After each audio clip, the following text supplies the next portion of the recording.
Warning: some contents may be disturbing. Viewer discretion is advised.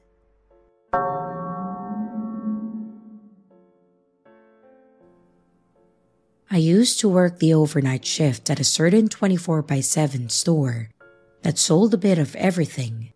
You know that one?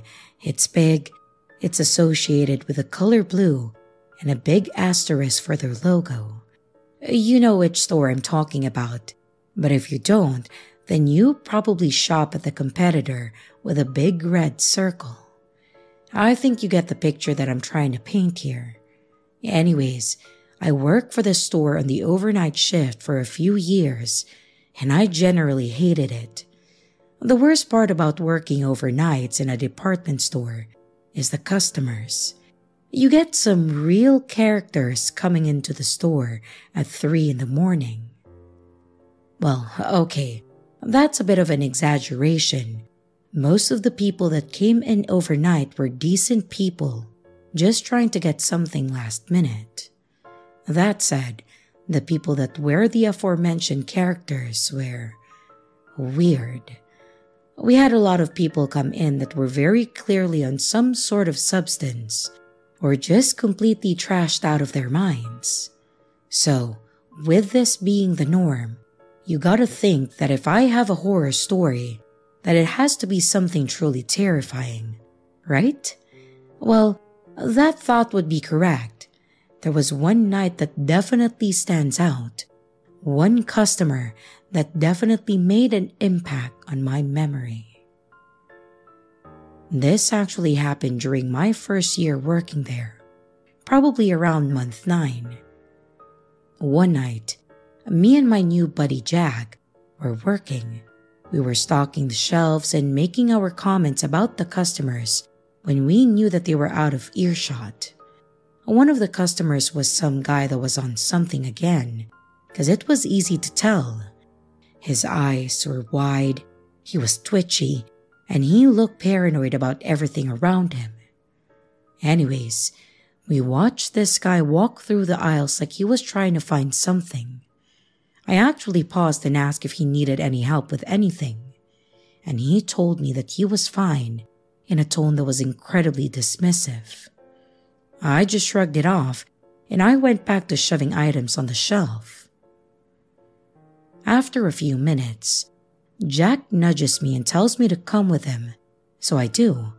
We walk away from our stock point and into another aisle, where Jack then tells me that the guy from earlier, the paranoid guy, looked like he was following a woman that had passed by, and he wanted to make sure that we were ready just in case something happened.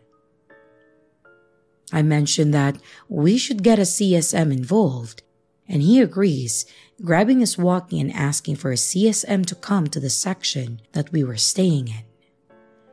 We were standing off to the side and pretending to put more stuff on the shelf when we hear the woman shriek. We both turned to see what was going on, and we seriously see this guy walking away from the woman with a baby in his arms. This guy had apparently waited for the woman to not be looking at the cart and then snatched this woman's infant son out of the seat, and he was walking away nonchalant like it was his kid. He wasn't running or making a full-on getaway. He was just walking away from the woman that was screaming at him to give back her child. Obviously, the commotion caught the attention of everyone nearby, which was pretty much just employees. And since Jack and I saw what happened, we went over to block the guy from getting too far. I started telling the guy to stop and to give back the baby, and Jack kept trying to actually physically stop the guy. It was pretty clear to me that he was getting agitated. The look on his face went from calm to angered, and he started muttering something about how we were trying to take his son from him. Then, seemingly out of nowhere, he reaches his hand into his pocket, pulls out a small switchblade-looking knife, and then shoves it into Jack's arms as hard as he could. And then he continues to walk off while Jack is screaming bloody murder and the entire crowd of employees are freaking out. At this point, adrenaline kind of kicked in, and I knew that I had to do something. I pretty much threw myself onto this guy's back and started trying to choke him out as best as I could. I'm not really a strong guy or anything, but I used to watch a lot of wrestling, and while that may have been fake as hell, I learned a thing or two. So at this point, this guy has successfully stolen a child and was attempting to leave the store. He stabbed my coworker and was now being choked out by me, all in a matter of around 2 minutes. If I were to say that this was the longest 2 or so minutes of my life, it would be an understatement. Thankfully, this story does have a happier ending than some.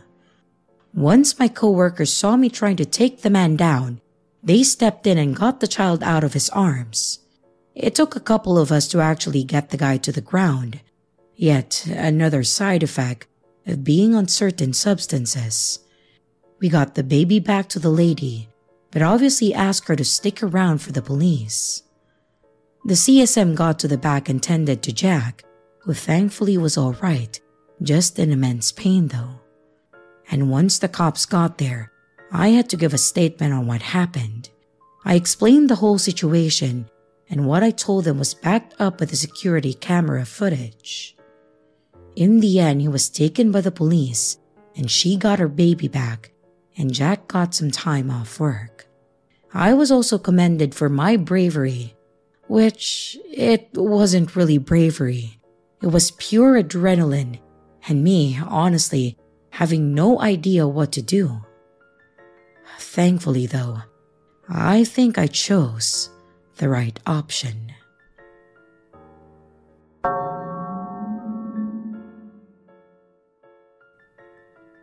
In the early 2000s, I was killing time outside a small concert venue, and it was going to be a while for the band to start.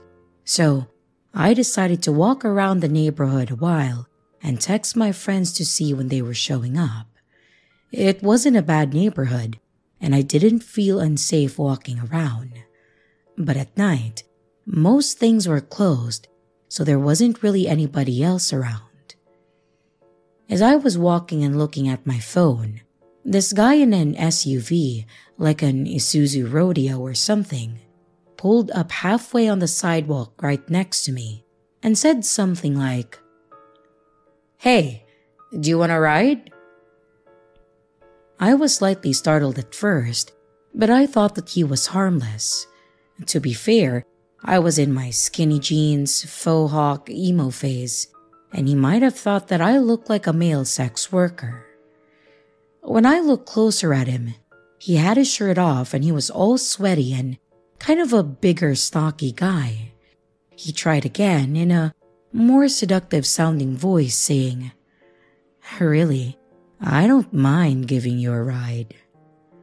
I was pretty creeped out by this, but I tried to be friendly. I just kept my distance and said, "Oh, thanks, but I'm good. I'm just waiting for the concert to start." Immediately, his facial expression changed from friendly to extremely angry, and then he peeled out down the street so fast that his vehicle was sort of fishtailing. He could have been an undercover cop trying to bust someone for prostitution, or maybe just a guy trying to find a sexual encounter. It was in a city in Florida where there was a lot of this kind of thing going on, but he gave me serious Jeffrey Dahmer vibes after he got angry and then drove off. I got the feeling that if I got in his car, he would have been taking me somewhere and then put me in his fridge.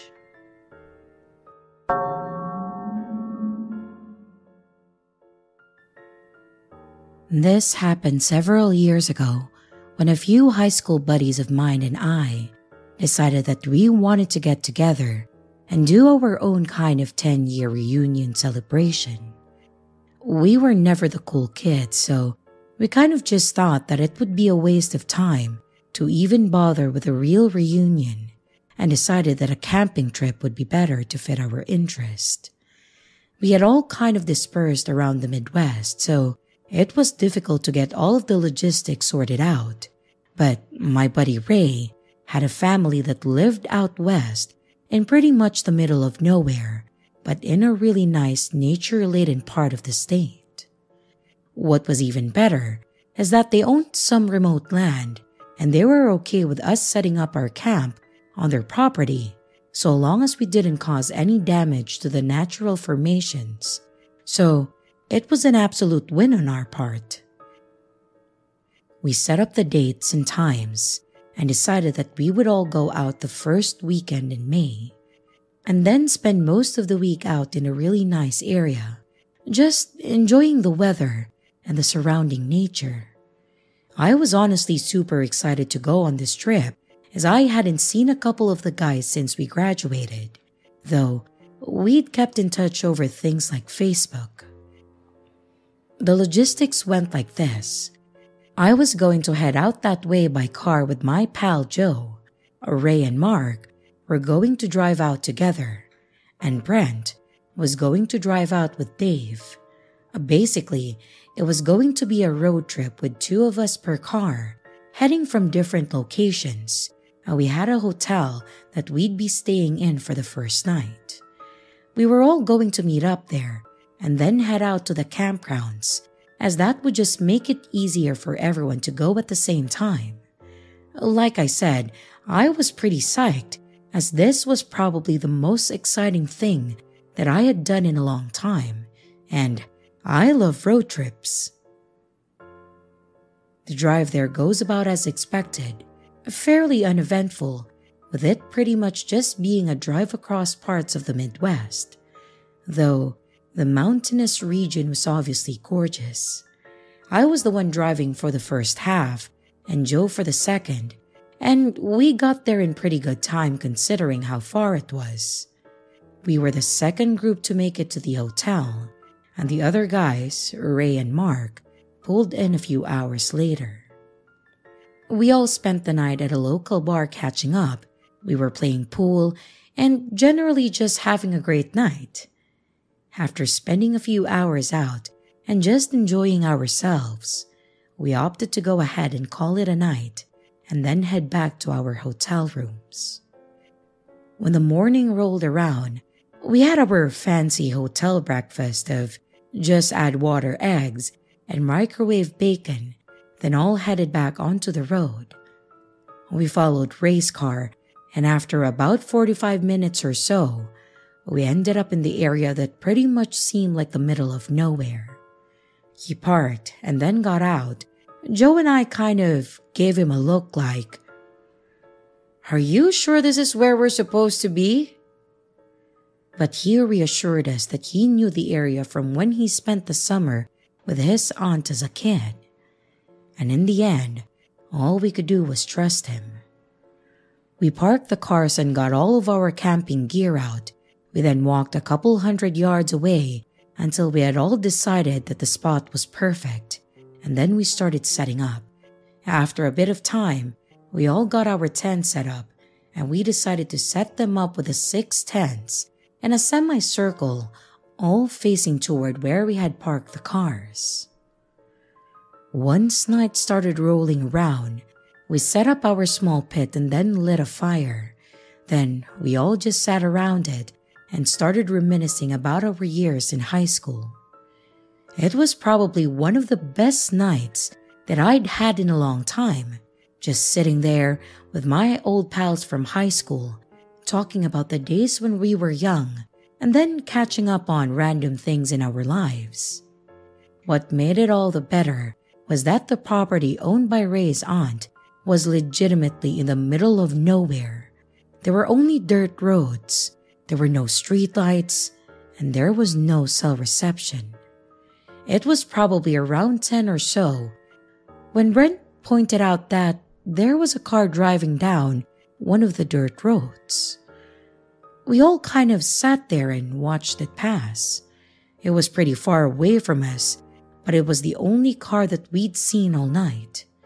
Ray laughed and said that it was probably just one of the neighbors cutting through the back roads for whatever reason.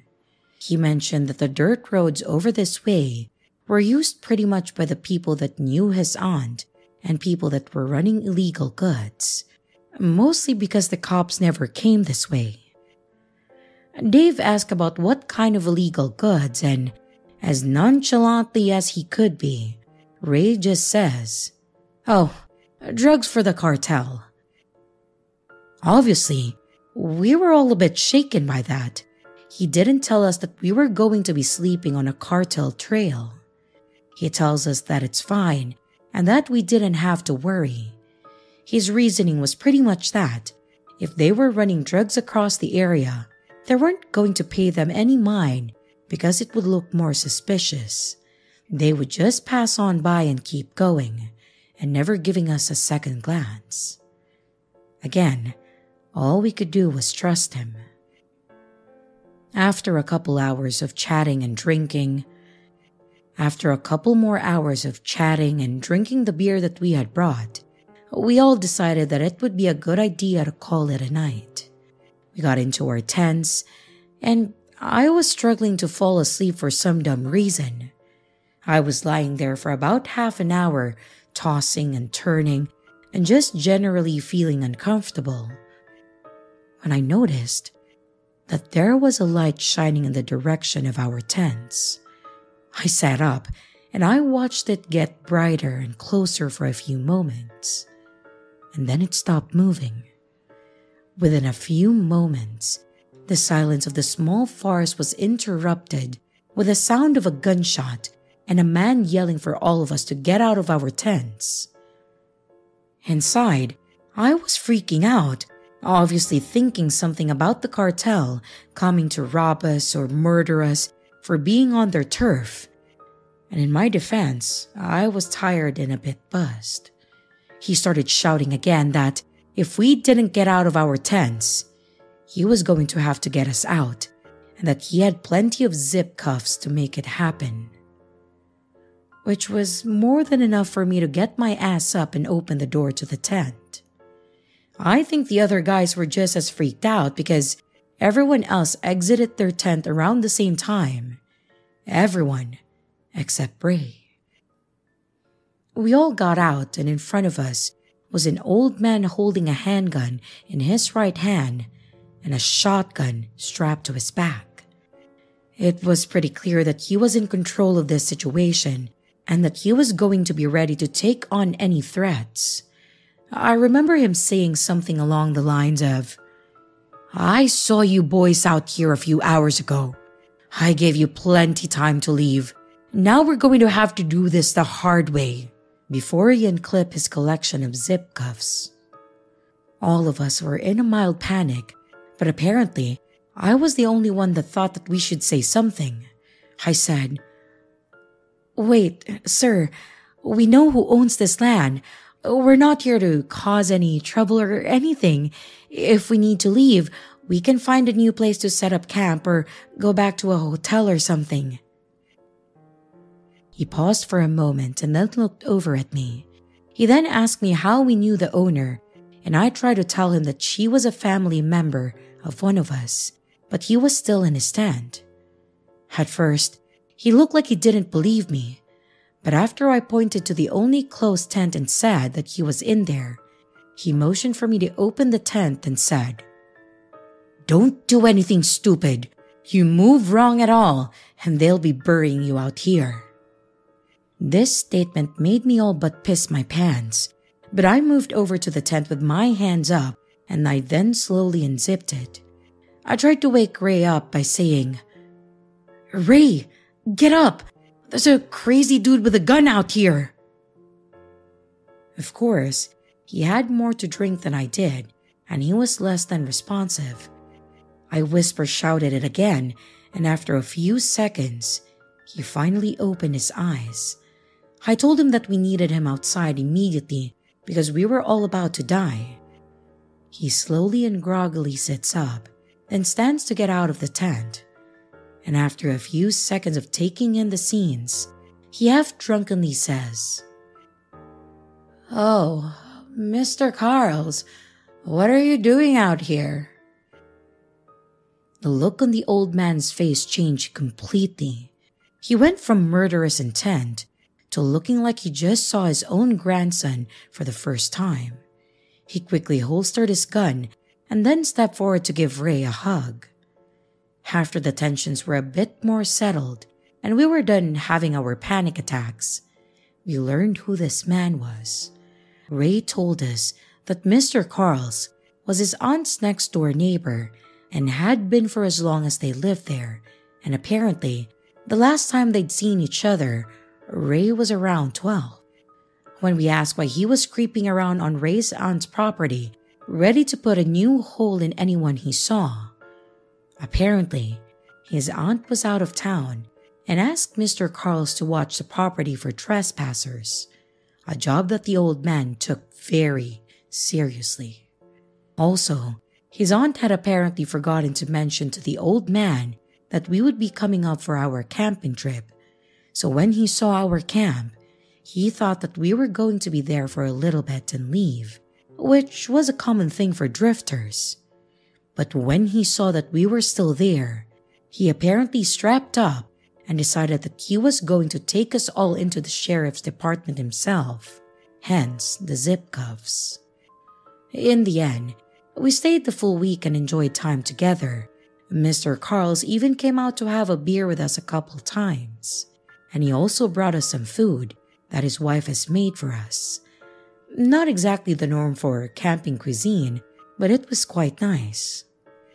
I will say that, as much as I really did enjoy this trip and hanging out with some old friends of mine, having a gunshot right outside of my tent and then pointed at my face because an old man thought that we were trespassers has made it to where I really don't think that I want to go camping again.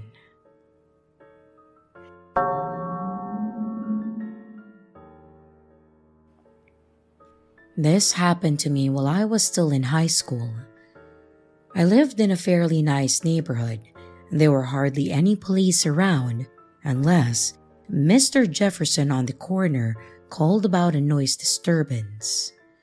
There was a younger couple that lived across the street from him, and they always had parties for any event and almost every weekend, and he hated it. Otherwise, the neighborhood was peaceful and everyone got along. I was one of the younger boys in the neighborhood that would rake leaves, shovel the snow, walk dogs, and I got paid for it too. I was 16 and made my own money, and I was able to do whatever I wanted with it. I also had started house sitting for a few of our close neighbors too, and those were some of my favorite times. I would go over to their house, and if they had animals, I would feed them, let them out to play with them, and just chill around. And most of them had snacks and drinks that they said I was also welcome to. I had 2 older brothers, so I didn't normally get to watch what I wanted on TV, so I would just enjoy a soda and watch something for a few hours before I left for the day.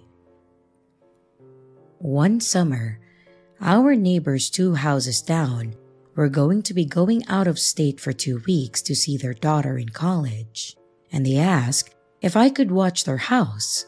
They said that they would pay me $100, so I was in. I could ditch my friends a few hours early each day and make some easy money.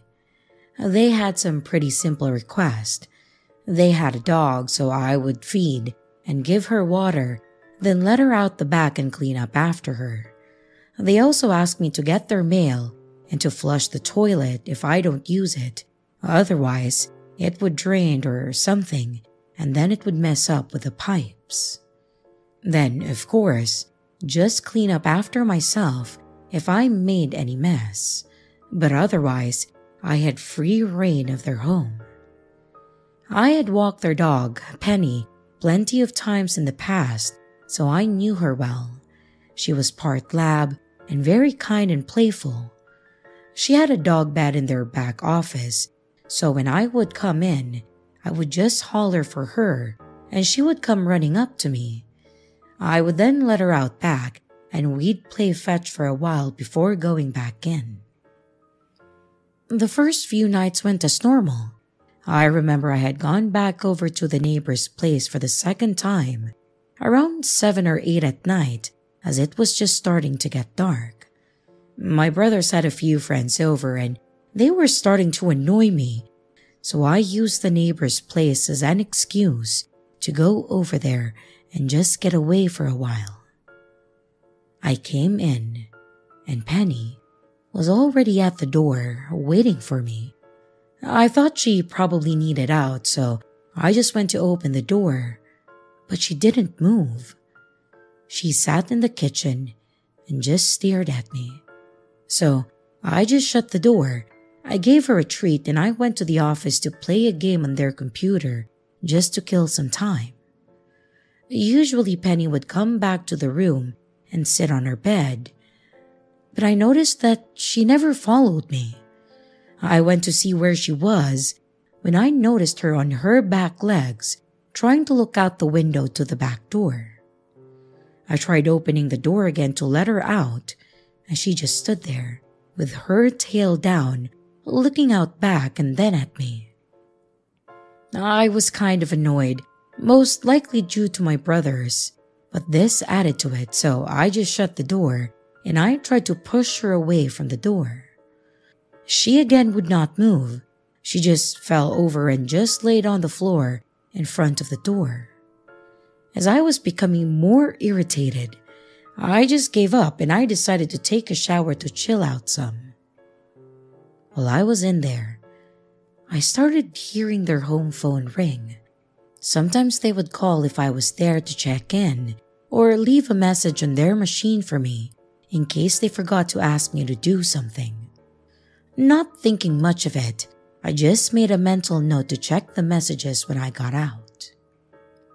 While I was drying off, it dawned on me that it only rang like 3 or 4 times, so maybe it was a wrong number. But then I started hearing Penny barking.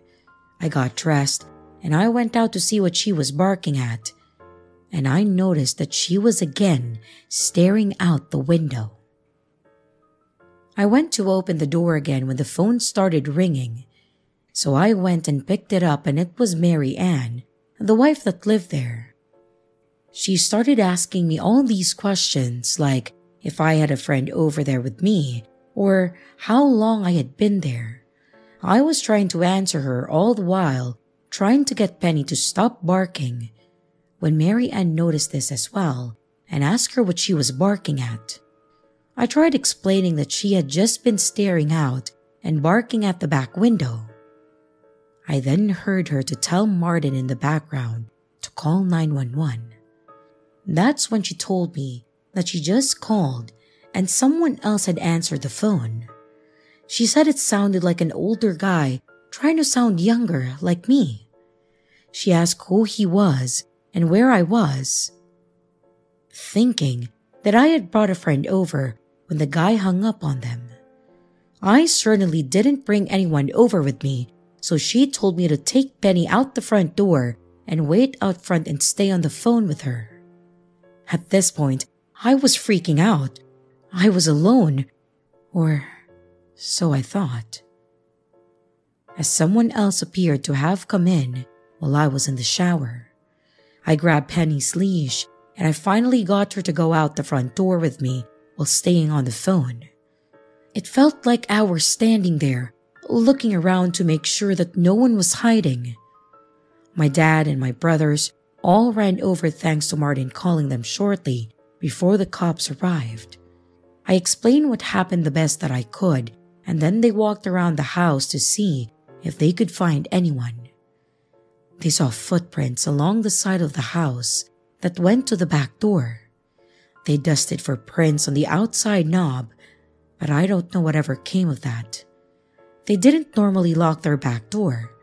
They left it unlocked in case they were ever locked out or if their older kids came over when they weren't home. However, they also didn't have a very secured fence to keep people out. You could just lift the metal latch to get in, meaning anyone had access to their yard.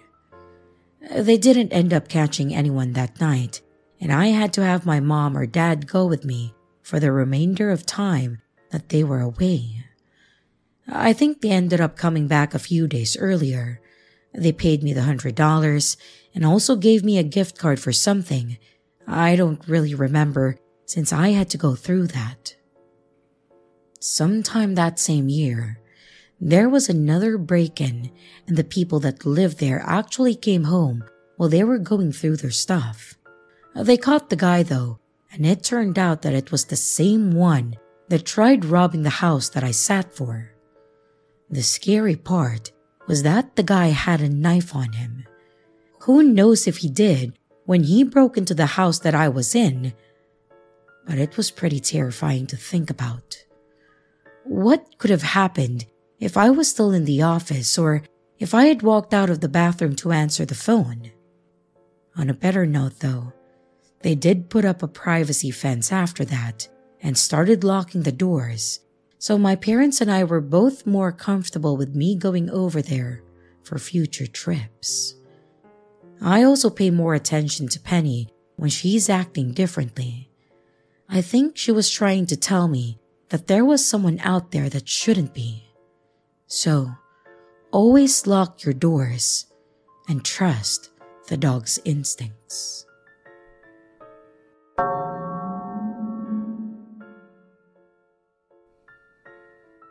This happened before Christmas of 2019, when I, a female, was 26, and it sticks with me to this day. I've thought about sharing this many times before, but I was never sure if it was scary enough, so I guess you have to decide that. My then boyfriend, now husband, and I decided to meet for dinner at a Christmas market here in Switzerland. He would pick up our dog from doggy daycare, and I would get there after work. Some things that are good to know, at that point, we'd had our dog for about a year now. He's called Bean.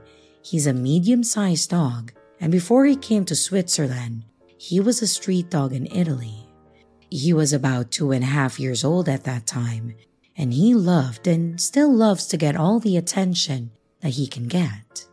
Also, Christmas markets are incredibly busy here, especially after work. People will meet there with their friends to eat dinner and drink mulled wine. When we got to this Christmas market, we realized that it was way busy to walk through with a dog, so I sent my boyfriend off to get my favorite street food. And I waited at the edge of the market with Bean. Bean likes to greet everyone who looks at him, and by that point, I had gotten used to talking with the strangers because my dog wanted to meet them. So I wasn't too concerned at first when a dude came up to me. Full transparency, I don't remember word for word what he said. I'm not even sure what language this happened in. But I do remember that Bean happily greeted this guy. He was trying to stand up against him and also licking his hands. The guy asked for his name and what breed he is, and I told him that Bean is a pincher mix. That's when the situation started to turn. This man insisted that he must be a Basenji, and that how could I say that he's a pincher? All of a sudden, he switched. There was no better word to explain it. He grabbed Bean's leash and said, "I'll go now," and just tried to walk off with my dog. Thankfully, I had a firm grip on his leash. I was incredibly confused and flustered and just stammered that he can't take my dog. He got increasingly more angry with every second that I didn't let go of the leash. I loudly told him to leave me alone, and Bean started to bark at the man. I have never seen Bean this angry and scared at the same time, and thankfully, the man let go of the leash and slipped into the crowd. I was left standing there, a dumbfounded mess with a mess of a dog. Bean was barking and shaking, so I knelt down to calm him. I was holding him and I was talking to him. My boyfriend was still somewhere in the crowd waiting for our food. And after a while, a woman walked up to me and told me not to put my heel to the floor, as she'd just seen someone put a firecracker there. I don't know the name for this type of firecracker. They were small, like 1/4 of an inch, and usually thrown at the floor to make a little boom sound on impact. Someone had put them under the heel of my shoe, so it would explode when I put my heel down to get up. Now, I don't know what's worse. Was it the same guy that tried to steal Bean, or was it someone else who saw a distressed dog and thought, "Wow, let's scare that dog a bit more"? I think the worst thing for me was that apart from that woman who warned me, no one helped me when I was harassed by a weird guy, even though I loudly told him to go away. There were other people standing very close just watching. Bean was the one who scared off the guy in the end. Thankfully, the events of that evening had no lasting impact on Bean. He still loves to greet strangers. I still remember it, and I don't think that I will ever forget.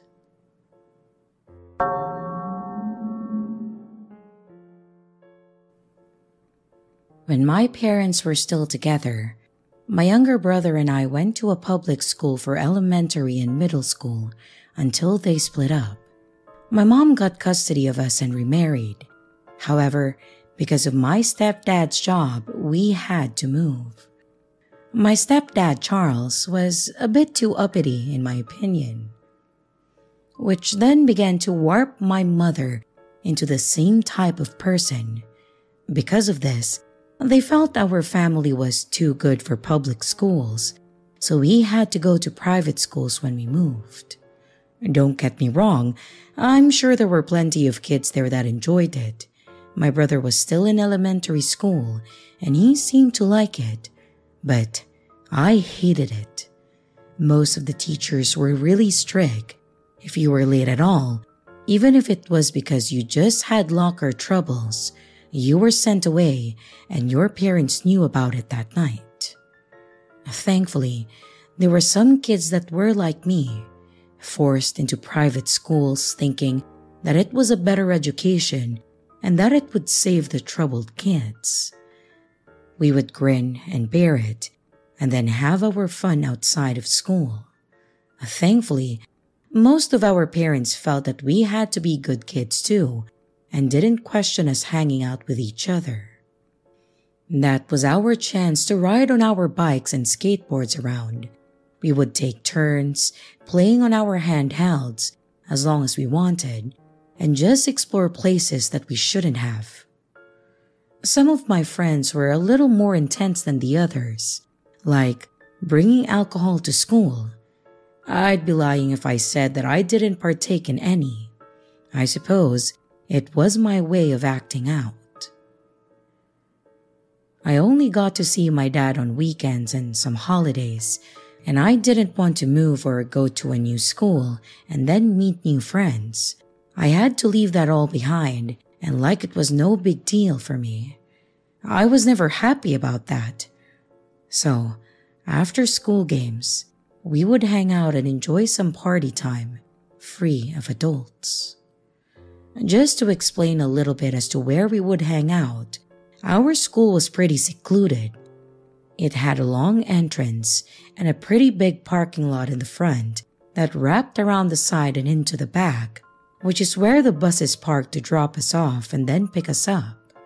Behind the school and parking lot was our track field, and behind that and on the one side, it was still fenced off by trees and a lot of them. I knew the woods went back pretty far because during one of the track meets, one of the girls on the team, Dana, had gone back there with me and we made out. It was an awesome place to go to hide from others and just chill. They just had a small gate that went over the entrance, so it was easy for us to sneak over it to come and go. At this time, Dana and I had started seeing each other quite regularly. Her parents seemed nice enough, but of course, being kids still, neither of our parents wanted us to be alone. So, the closest alone time that we got was at these parties and track meets.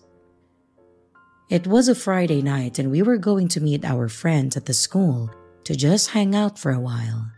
The five of us got there, set up our little crappy radio, and Dylan shared the refreshments. We were all just talking, complaining about school, and then laughing at things that happened and enjoying our time there. I think it was about an hour in or so when Dana said that she had to use the restroom, so she was going in the trees and told us not to go in there. I waved her on and we kept talking. I was a bit buzzed at this point and didn't realize that Dana hadn't come back yet till one of the girls mentioned it. We agreed to have one of them go look for her in case there was something wrong.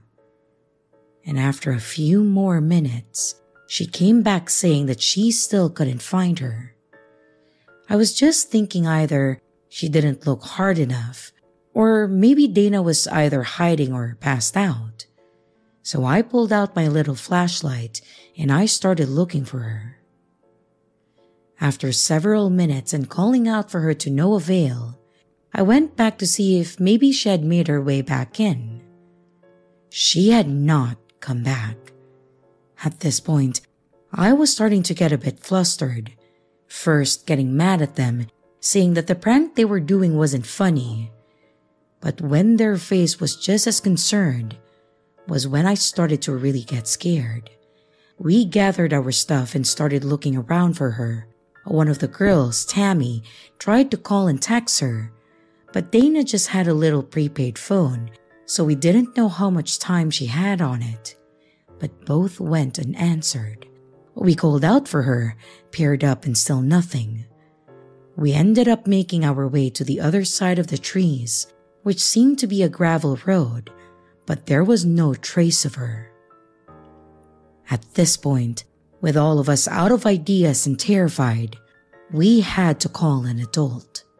Tammy called her sister since she was the one that dropped her and her friend off here. We explained to her what happened, and she also suggested that we call our parents. None of that was pleasant. We had to explain what we were doing out there, and we had to explain every detail as to where we stayed, where she went, in full statements. Which also meant our parents now knew. So yeah, I got grounded, but I didn't even care about that. The police were out looking for Dana that night, but they never found her. I know there were rumors floating around about her running away, or maybe being kidnapped, but I just knew that she wouldn't have ran away. She wasn't really troubled. She seemed just like us, but never hinted she wanted to leave. It was about 2 or 3 weeks later when they finally found her. She ended up stumbling into a gas station wearing something like a nightgown, and then they called the cops. Unfortunately, the rest of this is just from what I've heard from the news and rumors. I heard at school that the person working at the gas station that night saw her come in, and she looked disheveled and malnourished, but she didn't say much to the guy other than wanting to go home. She never returned to school, and I never saw her when she returned. I asked my parents if they would take me to see her, and they were hesitant at first, but surprisingly, my mom said that she would ask if she could have company. Unfortunately, as I was told when I got older, her parents wanted nothing to do with us, thinking that I may have had something to do with it. I guess the cops didn't though, because I was never brought back for another statement or anything. Or maybe that was Dana reaffirming our innocence. Apparently, she didn't talk about it for a while though. I wouldn't learn what had really happened until I saw it on the news. I started putting the pieces together based on the questioning that some of us students were getting with the police and other teachers at school. It was them basically looking for a person in the questioning of her abduction. The person in question was one of our substitute teachers. School definitely felt different, and even among the teachers, but I didn't realize that may have had something to do with it. He did end up getting caught, sickeningly, him and his wife both. It was stated that Dana was pretty close to them, as she had started dog sitting for them and got to know the couple. That night, he was driving by and apparently Dana had made her way through the trees and he stopped her, and then he put her in his car. He then took her home and they kept her there that whole time. She managed to sneak out at some point and just took off to find help. I felt awful, and at times, I still do, thinking that I could have prevented all of this, but I've gone through counseling since to try and help. I've also since graduated from a different school, of course, but I still have not had any contact with her. I just hope that she's been able to move on and live a happy life since.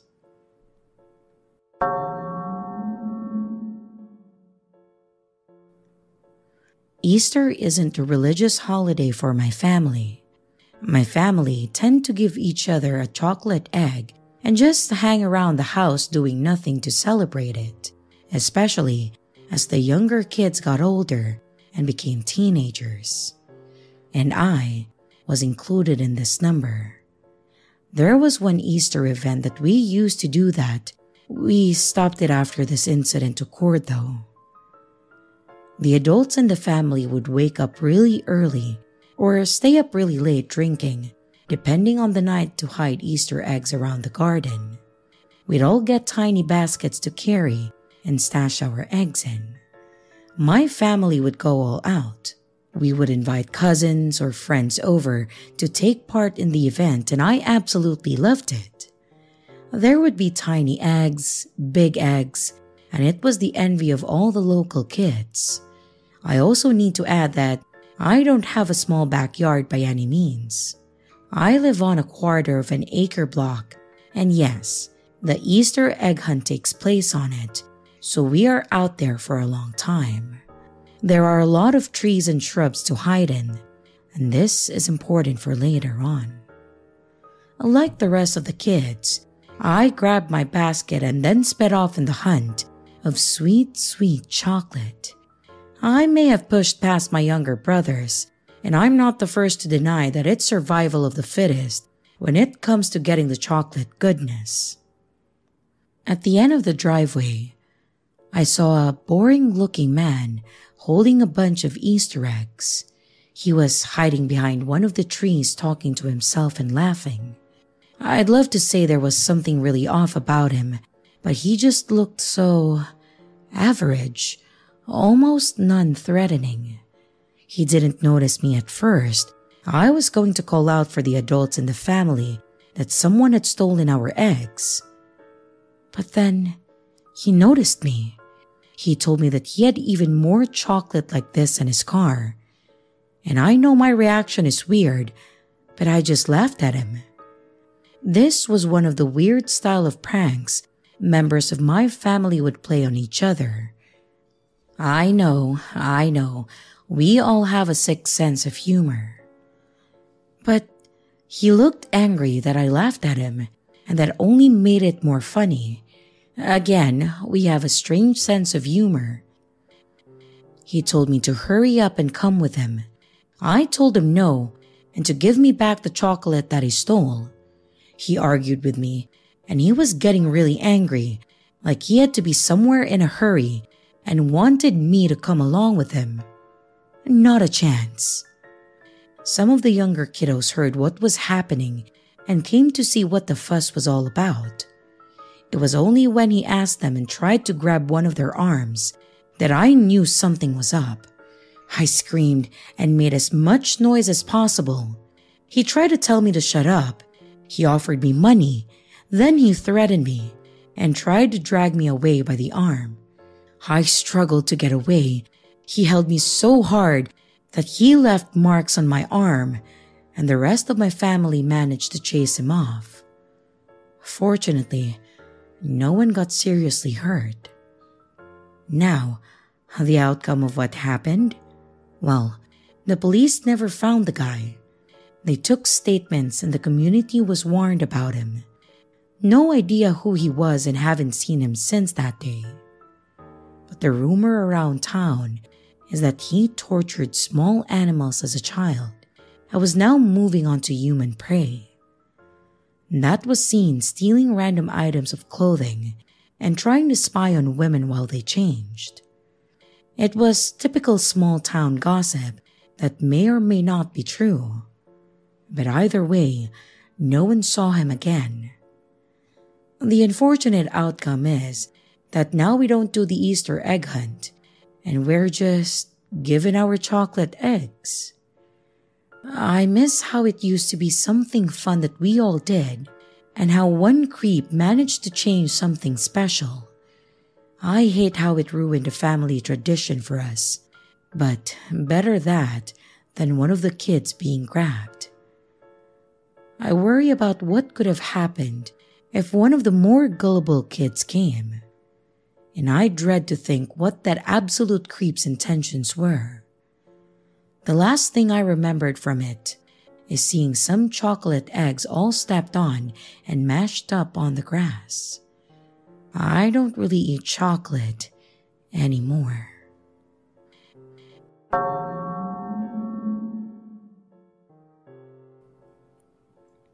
Back in high school, there was this guy that tended to keep to himself.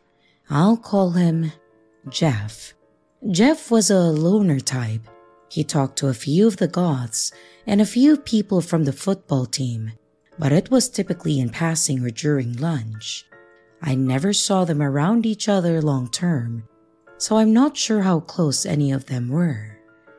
But I think that it was mutual to a lot of us though, that there was something off about him.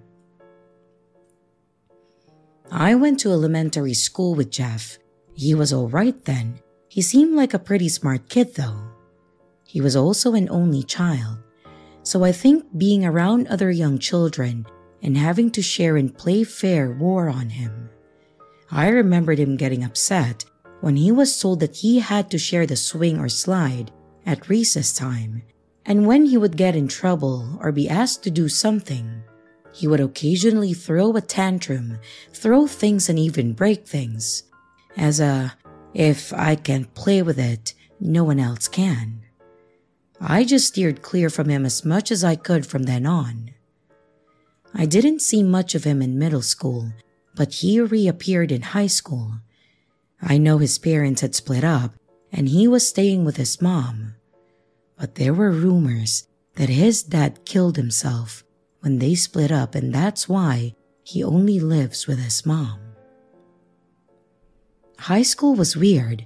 As mentioned, I didn't really interact with him, but I seemed to be one of the people that he recognized from elementary, so he would say hi or good morning to me in passing.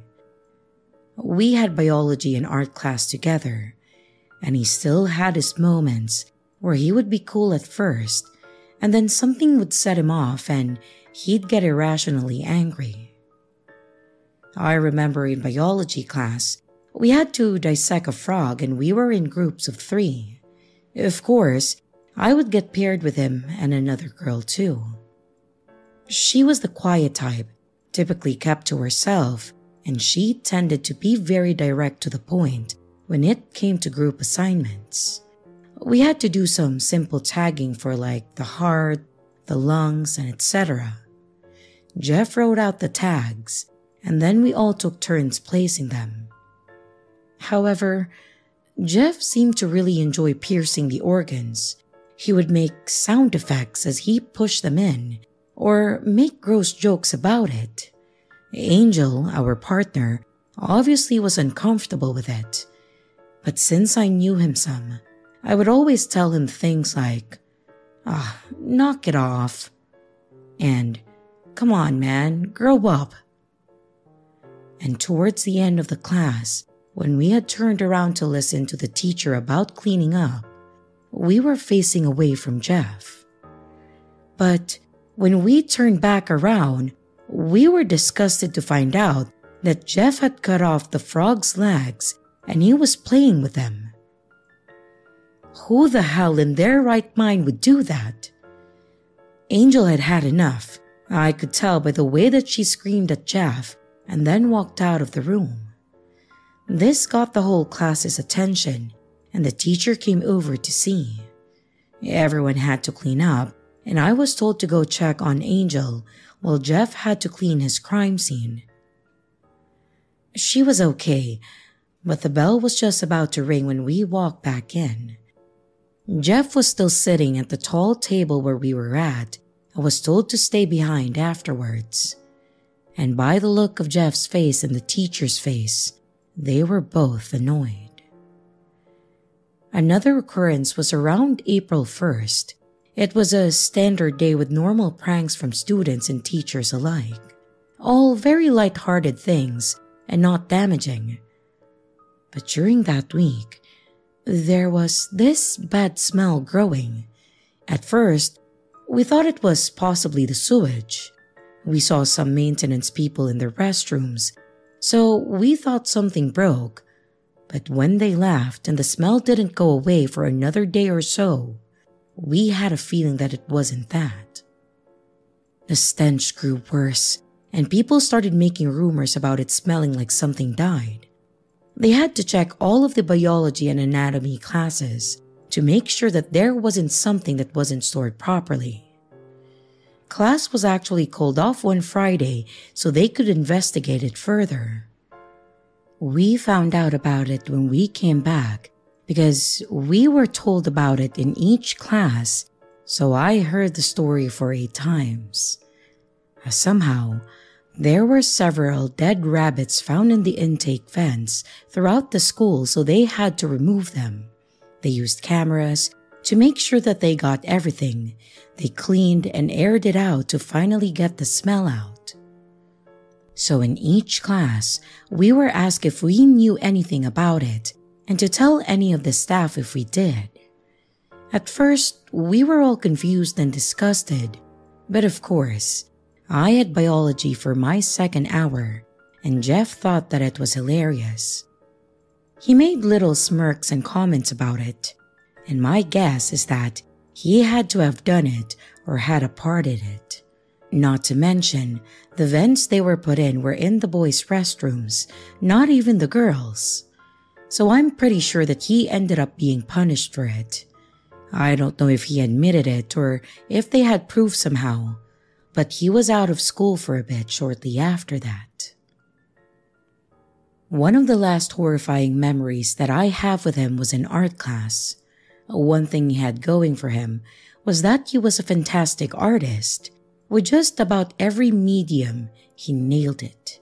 He was good with acrylics, charcoal, and even with things like paper mache. However, a lot of his work was dark or displayed nudity. He was detailed with it though, like it was actually artistic and not just lewd, which is why I think he got away with it. He was told not to make it so obvious, but otherwise, unless there was a specific topic or theme, the teacher let him make whatever he wanted. There was one project where we had to take an old book and do what we wanted to make it our own art. Some people glued or bound the pages together and carved it into something else. Many made theirs into their own art book, almost like a personal portfolio. Well, Jeff made his into a very graphic flip book in a way. I remember looking at it when they were on display in the classroom. Some of them were displayed in the art window, but the ones that aren't as good, or in Jeff's case, a bit inappropriate, they were displayed in the room. At least the teacher was respectful to others' work. I could appreciate that. Anyways, doing this from memory here, his book started with painted black pages, and it seemed to zoom out of a child's eye to the front profile of the child holding a gun and crying. It then showed the gun firing, but it wasn't a bullet. It exploded into a bunch of psychedelic-looking stuff. The next pages were filled with a lot of color, optical illusions, little cartoon characters, and a smiling naked woman surrounded by flowers. That somehow changed over to a man with his stomach bloodied, and then zoomed into the man's eye and was blank for the rest of the book. It was crazy detailed, but also disturbing. I always wondered if it had something to do with his mom and dad, but I would never know. That was the horrifying part. I just wanted to share the book because it was so crazy. One of the other projects that we would have was for the final. We had to create something that combined at least 4 mediums or styles that we learned. We had about 2 to 3 weeks to do it. The first few days while everyone worked, Jeff just sat there with a blank paper and pencils. Usually he was quick to work in art, so to see him sitting there empty with nothing, even scribbles, was kind of odd. On the last week we had left, he was still sitting there, but this time he had a glue, scissors, and a canvas. The teacher had asked him if he needed any help or inspiration, and he didn't take his eyes off the table and just said no. I sat across from him, so I looked over occasionally and I saw that he had grabbed the scissors. I started getting a bad feeling about this. I got up to pretend to go get paint since it was close to the door, and I stopped to talk to someone else that was standing nearby. That's when someone screamed and we all looked over. Jeff had the scissors up to his head and he was cutting his ear off. There was blood everywhere and he just kept going. Several people left the classroom and I just stood there in fear, not knowing what to do. The teacher started shouting at him to stop and to drop the scissors, but he kept going. We had a security guard at the school that rushed in and basically had to fight to get the scissors away from him. And once it was all said and done, they had an ambulance come to get him, and the janitors had to go in and clean the room. However, as he was escorted out, he kept laughing and shouting. That was going to be his whole art project, his ear. He was obviously gone for the remainder of the year, and I haven't seen him since. I don't know what happened to him, but I hope that he got help. He seems smart and very artistic, but he definitely needed help.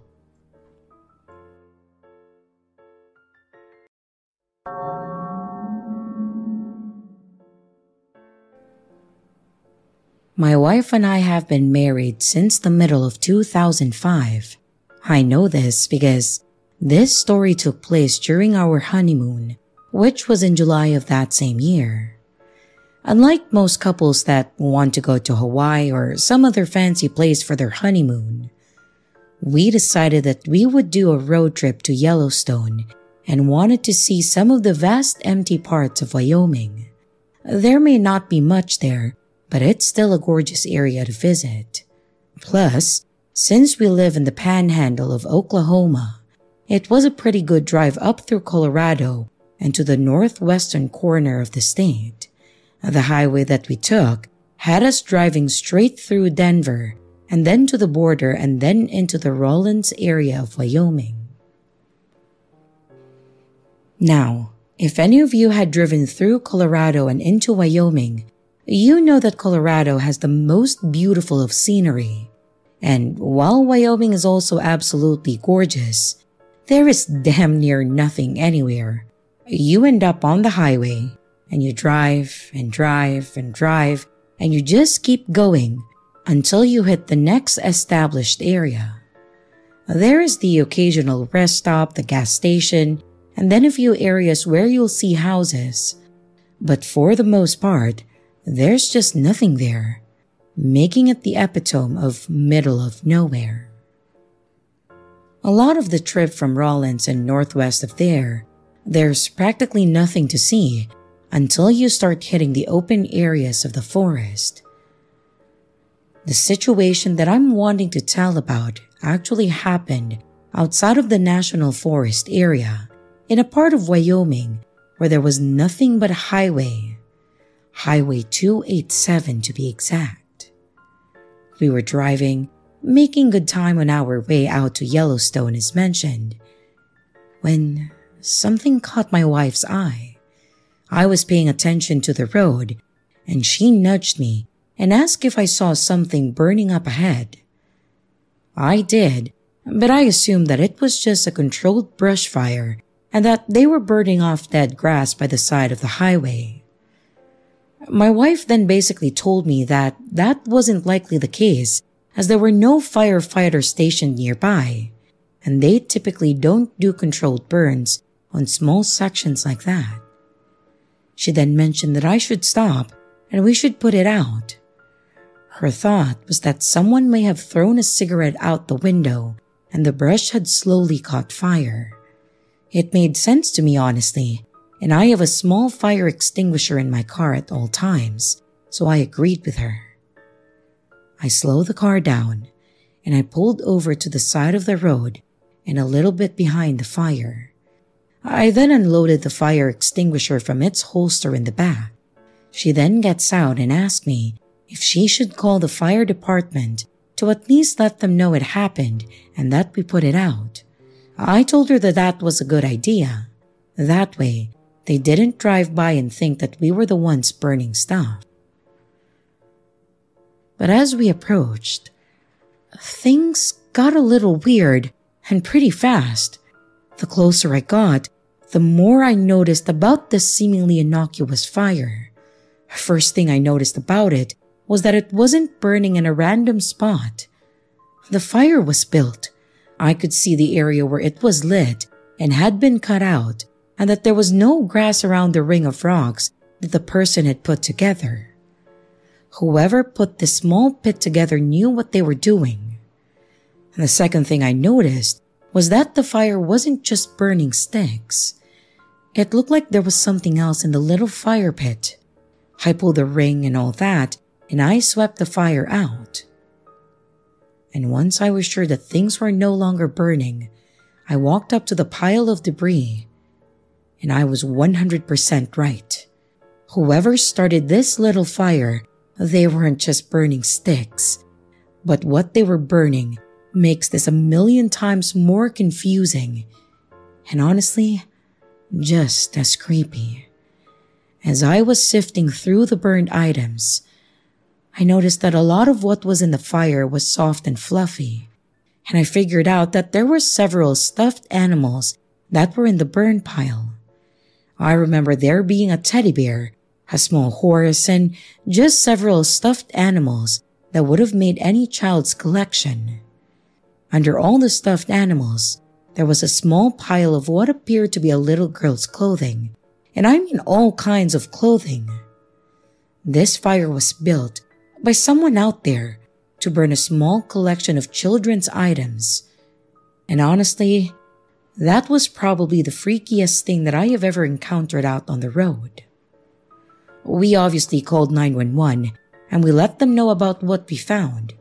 My thought process on that was that it could be evidence in a case and that they likely needed to process what was in the pile just in case.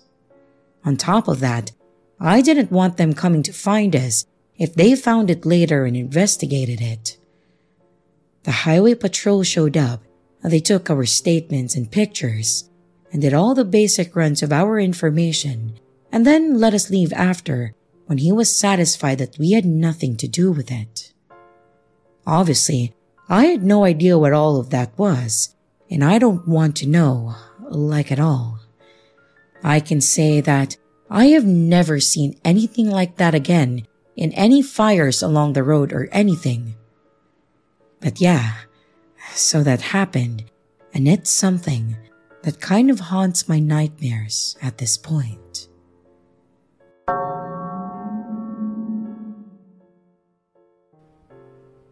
This happened to me a few years ago, and I've learned my lesson. Me and a group of friends from school decided to take a spring break trip since we were graduating and we wanted to do something wild for a change. We settled where else but Florida. Beaches, drinks, and whatever else it brings us. We set up our plans, wait a grueling week or so for it to come, and finally head out. We got there and the hotel was great, There was a bar in the hotel, but what would be the fun in that, right? So we headed out, grabbed some pizza, and scouted out the area for nearby bars and other interesting places. We found a bar which we decided to stop in, and the looks are deceiving. It was a lot smaller inside than it looked. There was a short bar on one side, a few old rickety booths, and a long table along the side with bar stools and those little touch-screen games. There were more older people in there, but we were tired and we just wanted to have a good time for our first night.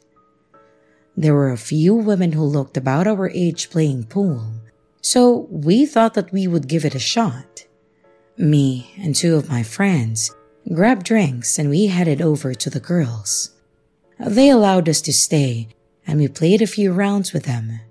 It was a lot of fun, but apparently we were too loud for them, so after giving us multiple warnings, we decided to leave. It was already late, so we split from there, and I unfortunately didn't get any of their phone numbers, but at least I had 3 more days to try. The next night was fun, but the third night was where things got weird. We found a VR game cafe and we hung out there for a while. We had lunch, then decided that we would get a couple packs of beer and a cooler and then head out to the beach. It was normal. We found a spot and one of my friends rented a surfboard and decided that he would try it out. This idiot has never surfed in his life, so it was more fun for us to watch him fall over every time. There was also a group of people playing beach volleyball, so after a few beers, I decided that I was okay with making a fool out of myself too. I joined for a while, and then we stopped to get something to eat and more drinks, since what we had wouldn't last. One of the girls offered to have us go back to her condo to continue the partying, and of course, we were not passing that up. When we got there were already a few people. That was a blast from what I remember. I know we had more shots, games, lots of stupid dares, but that's about all I remember from that night. The next morning, I woke up under a tree in a parking lot of a thrift store. The only thing I was wearing was my swim trunks, and I had a set of keys in my pockets that were not mine. My scalp also seemed really irritated, and that's when I realized that my hair had been colored blue. It was coming off on my hand, so I figured that it was the spray stuff, but I still don't remember any of that happening. I tried to look around and place myself, but I didn't recognize any of the buildings or street names. It doesn't help that I'm not from Florida either. So yes, I was a little concerned. The thrift store wasn't open, it seemed, so I walked across the street to a gas station to see if they could help me, or at least tell me where the hell I was. The lady at the register really looked annoyed, like she must be used to this kind of thing, honestly, but she was nicer than I expected. She actually told me the hotel I was at was about 6 or 7 miles from where we were, so thankfully, I was in the same state and not too far. I didn't have any money or my cell phone on me, so I couldn't call a friend, nor could I pay for anything, so I was about to be screwed. The cashier was hesitant about letting me use the store's phone, but she finally let me. I tried calling my friend, but they didn't answer, so I had no choice but to start walking. It gave me some time to try and remember what happened, but I legit don't remember anything after the shots and my friend trying to jump over the concrete wall in the back. My head was starting to hurt and I was getting tired and thirsty, so I tried my luck at hitchhiking. I can't say I blame anyone for not stopping for me, some guy in trunks and a sloppy blue dyed hair, but someone finally did. It was an older lady in some beat-up pickup. I told her the best that I could where I was heading. She kinda reminded me of my grandma, and it was hard to explain that I got blackout drunk and I didn't know where I was. She was nervous, of course, but ultimately told me to ride in the back of the bed and she would take me to the hotel. I got there, and thankfully the front desk lady remembered me. Somehow, she got me back into my room since I didn't have my key or ID. None of my friends were there. I was just hoping that they did not end up in the same position as myself. I took a shower, I got dressed, and I'm not gonna lie, I just crashed. I was exhausted, and my head was still killing me. I did, however, wake up to my friends throwing a bottle of water at me. Apparently, they made it as far as the lobby, passed out on the couches, and were told to either leave or go to their rooms if they were staying there. They then got up and went looking for me while I made my way back here. Unfortunately, the shower didn't get all the blue dye out, and they said that they don't remember me ever doing that, nor did they have any clue whose keys I had. None of us drove or rented a car, and our house keys were in our suitcases. We kinda kicked back the last night to recover and try to remember what the hell happened, but we still can't. To make it even weirder, as we were checking out, the guy at the front desk said that there was a note left for me, which, shockingly, was my ID wrapped in a Burger King receipt that was 2 months old with a lipstick print on it. He was able to match the name on the ID to me since the room was in my name.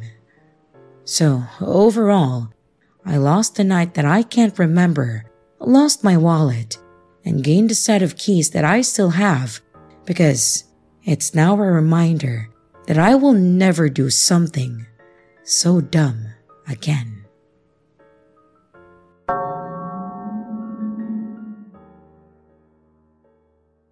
About 2 years ago, I lived in an old house outside of city limits in western Alabama. Wild hogs are considered a nuisance in this part of the country, and thus a year-round game. The land wasn't mine, but it was legal hunting ground, so my landlord gave me and my friends explicit permission to take care of any hogs we came across. So a lot of the time, especially during the winter when this encounter took place, I was posted up on my back porch with a cigar and a gun, either by myself or with company. This land wasn't very clear. In fact, we only had about 20 feet from the porch to the tree line. Then it would go down a hill and the brush would get thicker. So our hunting was just being quiet and looking for the beady eyes of hogs in the foliage when we heard rustling. So, all that being said, one night during my porch sitting, I heard some rustling. I started scanning the woods for this hog, and eventually did come across a set of white, beady eyes. They weren't a hog's though, because these were eye level with me. As my eyes continued to adjust, the rest of the creature started coming into view. It was tall, thin, and had long, spindly arms and legs. Its entire body was completely black. I couldn't make out any other facial features besides the eyes. But what I could make out was that this thing was actually a good ways down the hill. So the fact that it was still eye level with me meant that it was likely around 10 feet tall. It started up the hill, moving towards me. I had this feeling in my gut that my .45 caliber bullets probably weren't going to do much here. So I slowly collected my things and headed back into the house. It didn't make any sound as it moved, other than the slight crunch of leaves. As it climbed the hill, it somewhat stopped at the tree line. It then turned and walked along the edge of it.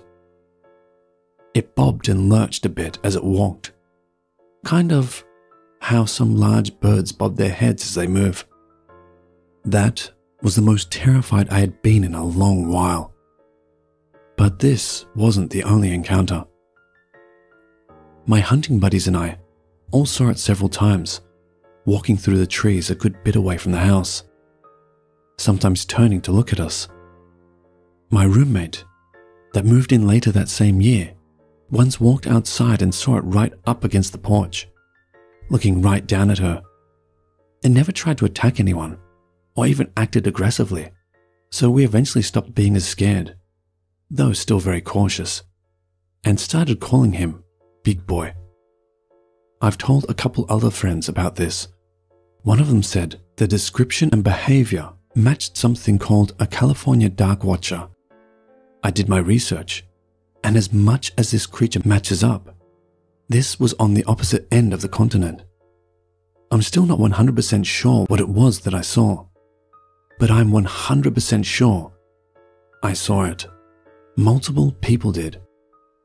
Update. Just spoke to my old roommate that saw it close up. She said that it was more eerie than downright scary. It looked at her like it was curious, tilting its head to the side like a dog when you're holding something at once. My hunting buddies and I all saw it from 30 to 50 feet away, but she ended up being closer than all of us. She confirmed no features other than eyes, but it had sunken in spaces on the face where there would be features. I understand her not taking a picture. I wouldn't take a picture of a bear if it was 10 feet from me, let alone this thing.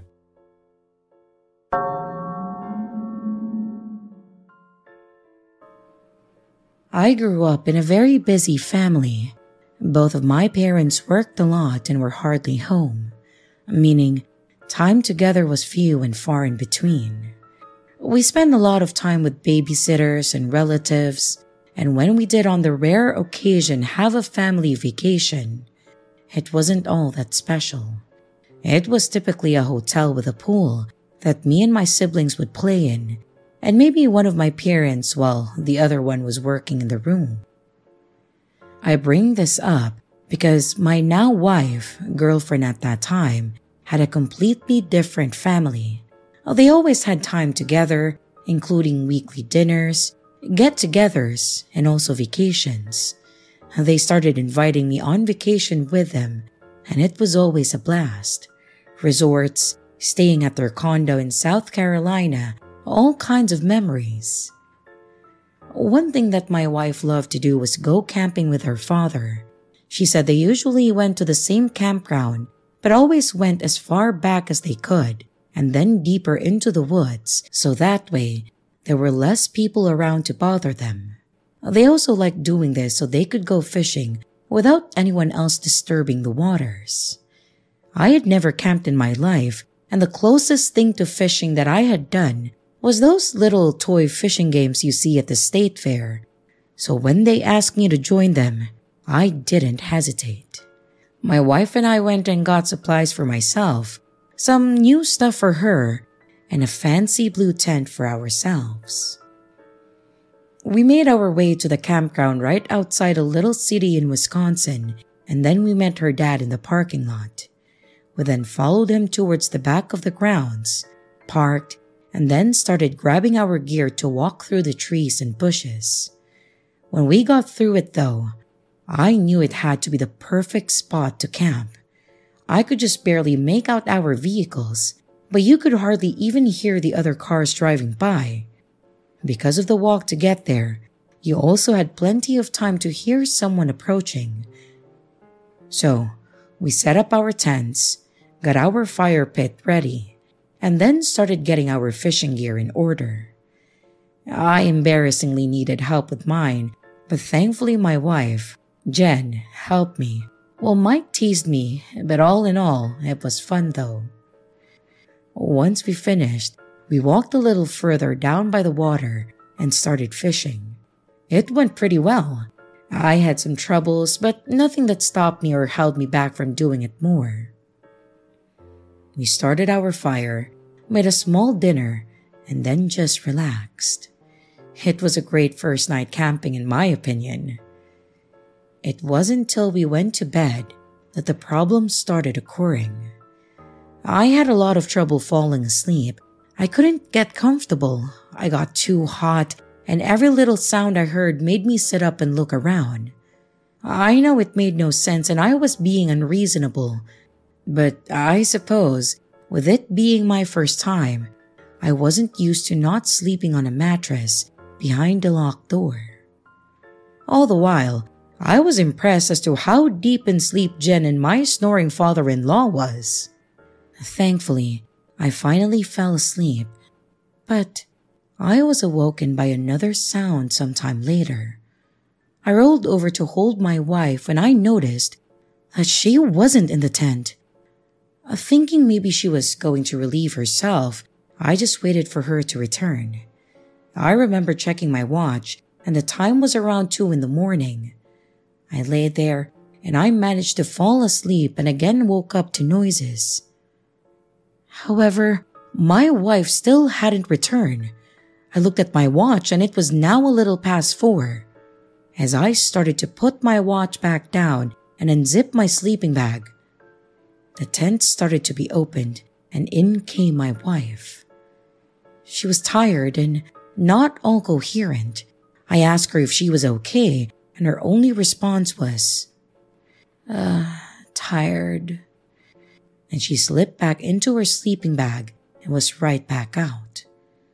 I didn't give it much attention after that, and I just worked on falling back asleep. The next morning, I was groggy, but I was ready to get the day started and enjoy this time we had. We would be out here for 2 more nights, so I wanted to do all that I could while we were there. We made a quick breakfast, went to a nearby hiking trail for several hours, and then we went swimming. From there, we took showers in the rooms that they had set up nearby, and then headed back to our spot to fish some more. I did better this time around, and with all we did, I was hopeful that I would crash that night. And I did. I was out pretty quickly, but I woke up when I had to use the restroom. As I rolled over, I noticed Jen wasn't in the tent again. I checked my watch, and it was around 2 a.m. again. I thought it was just a coincidence, but I sat up, waiting for her to get back so I could go out there. When she didn't return for several minutes, and with it getting harder for me to hold it, I finally just got up and went out. I grabbed a flashlight, walked straight from the entrance to our tent and then through the trees, a little ways over, and took care of my business. As I was walking back, I was trying to look to see if I could find Jen. I saw our tent, our fire to the right, and then Mike's tent on the other side, facing the opposite way of ours. But there was no Jen. I started walking around the pit to see if she was over by her dad's tent, when I noticed a light coming from the ground facing away from the tent. I started approaching the light, which already had me panicking as it was towards the dense trees, so it made it look like there were a lot of people standing there. After reasoning with myself that they were just trees, and that's when I noticed that they weren't all trees. Jen was standing there, tall, not moving, looking slightly up towards a tree. I picked up her flashlight and I asked if she was okay. No response. I walked in front of her and I noticed that her eyes were wide open, staring into this tree. I looked up into the tree to see if I could see anything, but there was nothing there. I then looked back at her, put my hand on her shoulder and said her name. She didn't respond. It was weird, and I didn't know what to do, so I just told her that I was heading back to the tent, and then I walked away, looking back at her every few steps. She never moved, never said anything, and her stare didn't break. I went back to the tent and I fell asleep. I didn't know how long it had been at first, but I woke up to her coming back in. I checked the time and again, it was 4 a.m. I asked her again if she was okay, since she had been out there for a few hours. And again, the only response that I got was tired, and then she fell asleep. I just sat there staring at her for a few seconds before I finally fell asleep. The next morning, I asked her how she slept. She said she actually felt exhausted, like she didn't hardly sleep, and then joked how mine and her dad's snoring kept her up. So, I mentioned her being up for about 2 hours, staring at a tree. She thought I was joking at first, but then I explained more how she did this that night before, and again, this last night, and how I found her. She did not recall any of this. She said she never left to go to the bathroom. She wasn't looking at a tree or anything, but I was adamant that she did. She just shrugged it off, saying maybe she sleptwalked. I agreed, since she didn't remember this, but she doesn't sleepwalk too. I've never seen her do so in our apartment. But not wanting to dwell on it, we enjoyed our last day there, doing stuff around the campsite, and then visiting a few places that Mike wanted to go to. Night came, and I readied myself for bed. This time, though, I would try to stay up to catch Jen leaving the tent. We went to bed. I laid in bed for a bit, and after she fell asleep, I pulled out my book that I had brought to read. It did help for a bit, but I couldn't hold my eyes open much longer, and I just started drifting off. However, I woke up to hear the tent being zipped up. I looked at the clock and it was 1:58 a.m. I got out. I watched her as she walked through those trees again, no shoes on, and holding just the flashlight. When she got to that same tree, she dropped the flashlight and just stared up at it. So I again approached her, saw the blank look at her face staring up at this tree, and I walked all around this tree to see if I could see anything at all. There was nothing there. I shined the flashlight in her face, and she didn't even flinch or blink. And finally, I grabbed her by both shoulders, gently shook her, calling her name, and like some creepy-ass movie, she slowly looked down at me and said, "It's waiting," and slowly looked back up at this tree. I let go of her shoulders. I looked back up at the tree one more time and I just saw the branches move. I could not see a damn thing, but that was enough to make me run back to the tent. I know, call me whatever you want for leaving my wife there, but I felt that something obviously preferred her presence over mine.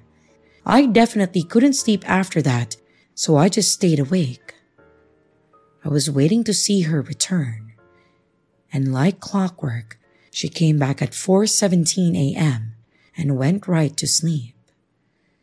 It apparently showed the next morning that I didn't sleep well, and as we were packing up, I walked around that tree one more time to see if there was anything there, and there was nothing. The only thing slightly off seemed to be the gap between some of the branches, kind of like when something big goes through a bush and leaves a gap. Something had definitely been in that tree, but I saw nothing. I just told them that I had trouble sleeping and didn't bring it up till after we got home. We didn't have smartphones at that time, so I couldn't really take pictures or a video, but she believed me for some reason. She still didn't remember any of this, but I sure hell did. What's even weirder is that we have gone camping since at other places with no incident. I was reminded of this because Mike is retiring, and he was planning a trip out to the same campsite. With a kid of our own now, we're thinking about going with him. But if she does this again, or my kid does, I'm sleeping in my car.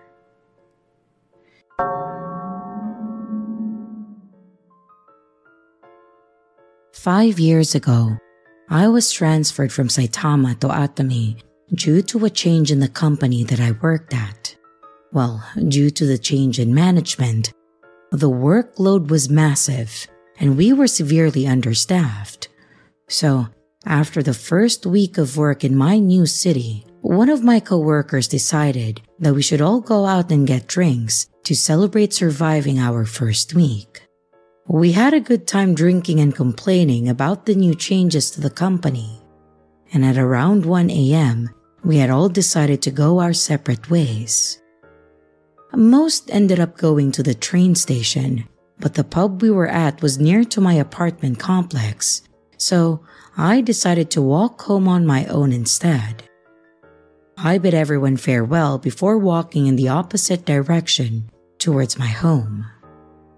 However, given that I was new to the area, I think I made a wrong turn because I ended up under the F tunnel instead of above it where I should have been going. Seeing no stairs on this side, I decided to check the other side to see if there were any so that I could get back on track.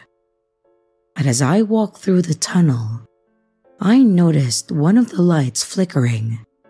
I paid it no mind, just assuming that the bulb had gone bad, and I continued walking. But just as I walked under it, each and every light in the tunnel began to flicker violently before going out. Well, almost all the lights.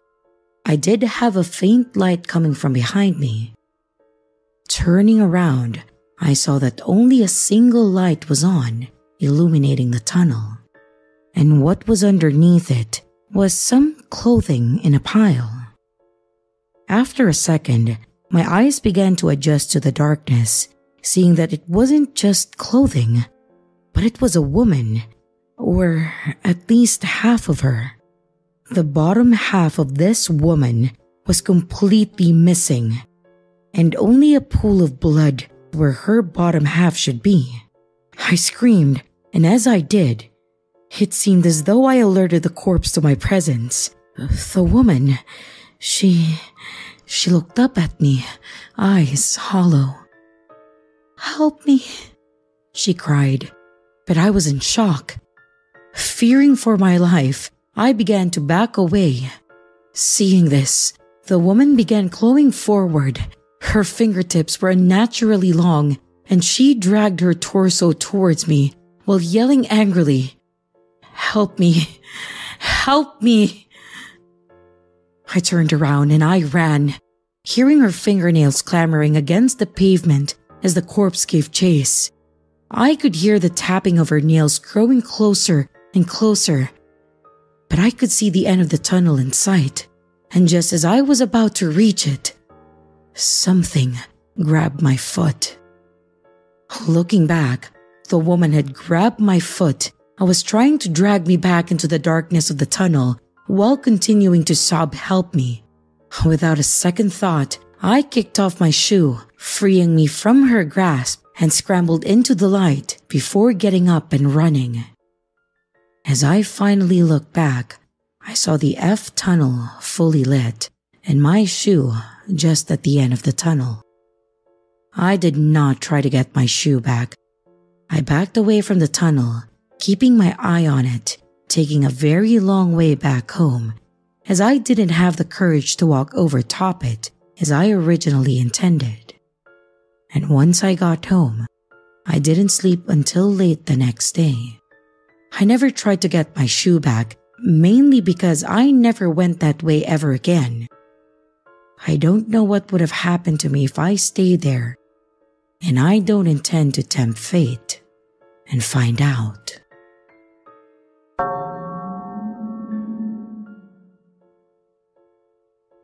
My house has been in my family for decades.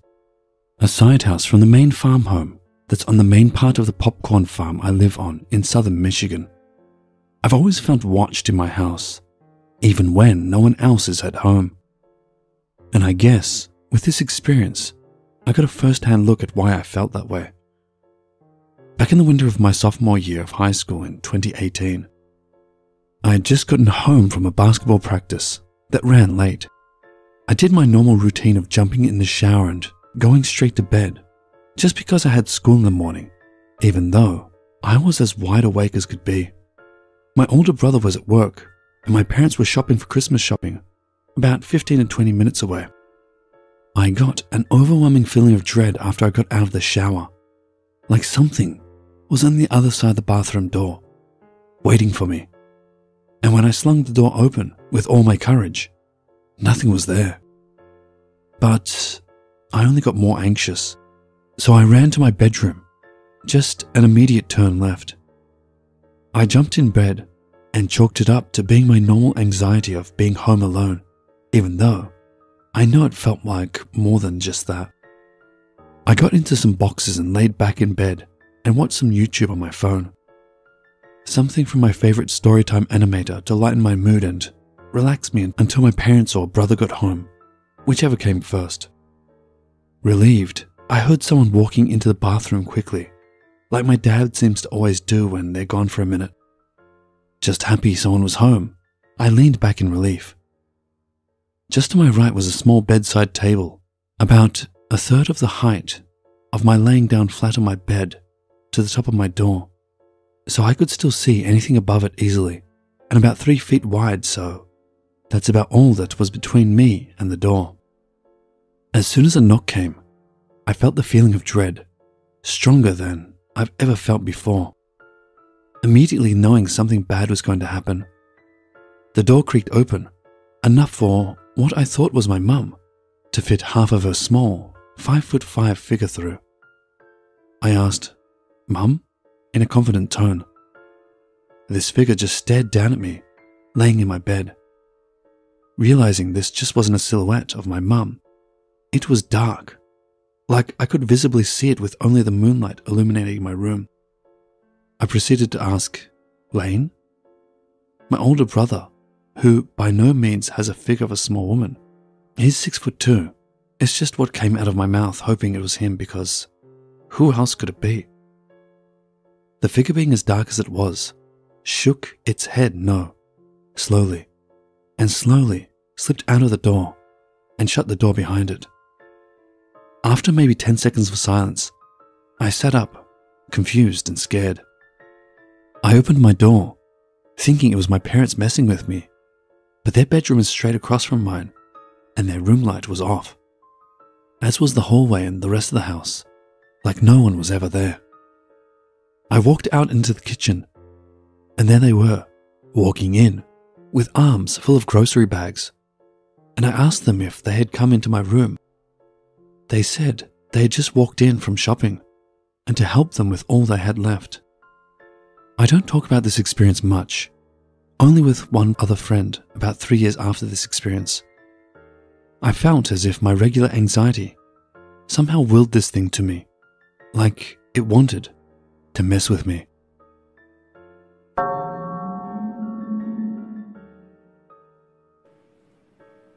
So I, a 22-year-old male, decided to stay in a Motel 6 for one night in the southern New Hampshire area.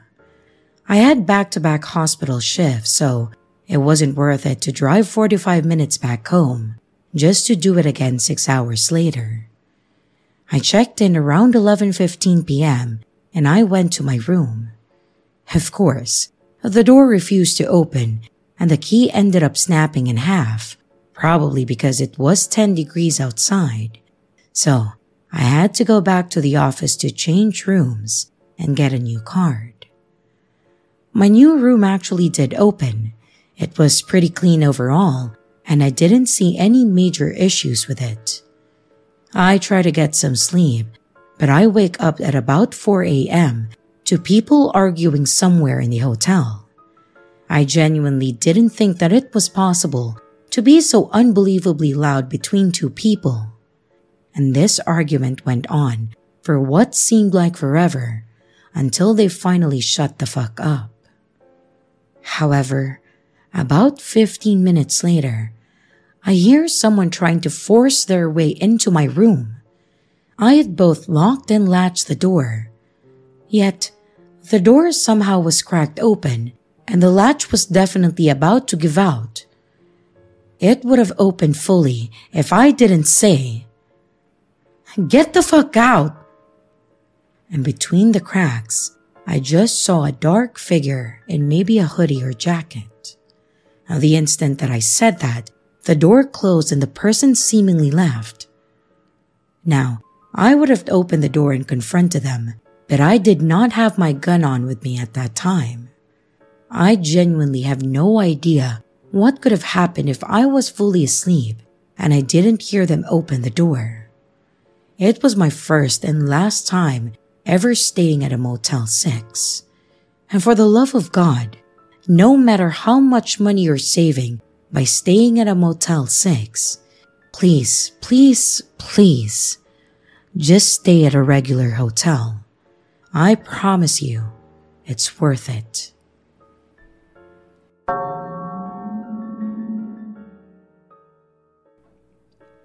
I'm not sure if my story belongs here, but I've always been creeped out by it. I, a female, was 25 at that time. This was 2018, and I lived with my boyfriend in our hometown. It's a small city that's relatively poor, and it also has some drug problems, as there's not much to do. My boyfriend, now husband, was at his friend's house. It was a Saturday night, and he said that he would be home around 9. He was about 2 towns over, a 20-minute drive. At that time, we lived in a duplex, split upstairs and downstairs. It used to be a big house, converted into a duplex.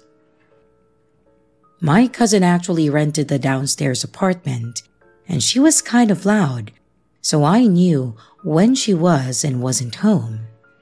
And she wasn't home this night. The way our street was situated, the backs of the houses on my street and the parallel street all faced a narrow alley, and the driveways were mostly only accessible this way. The downstairs unit had a front porch with a door and a side door, and our upstairs unit had a back door, and it was at the top of an outside set of wooden stairs. So anyway, I'm home watching TV alone, and I hear someone coming up the stairs and then knock on the door. It's 8:30 at this point. It wouldn't be that unusual for my boyfriend to be home early.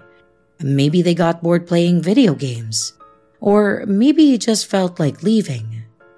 I usually would unlock the door for him when he came home instead of him using his keys, because it was dark and it could be a hassle.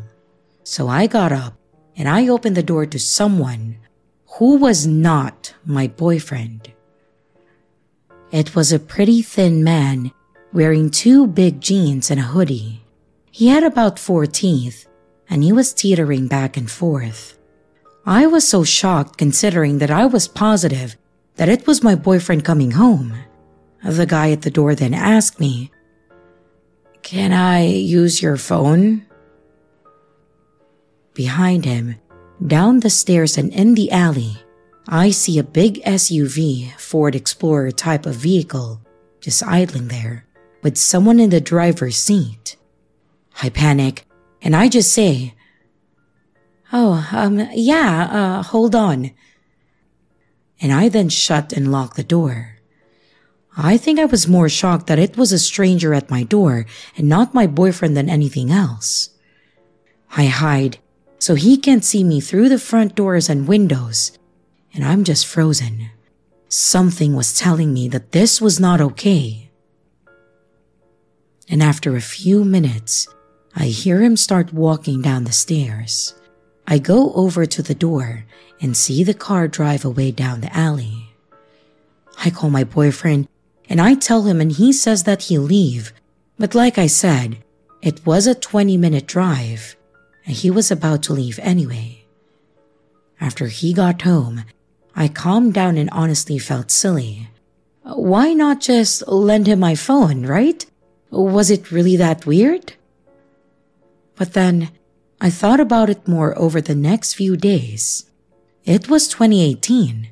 This guy and whoever was driving, between the two of them, neither one had a phone?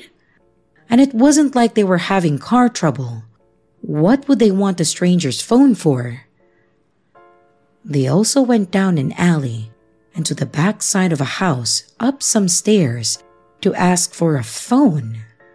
They didn't go to my cousin's front door downstairs, or I would have heard someone on the porch. They did not go to any other house, because I saw them leave the street entirely. Also, why go to a house to ask for a phone when there was no car in the driveway? And of course, our battery-powered security camera was dead at that time. I genuinely am not sure what they wanted. If anyone has any idea or thinks I'm just overthinking it, please let me know. But creepy guy at my door, let's not meet again.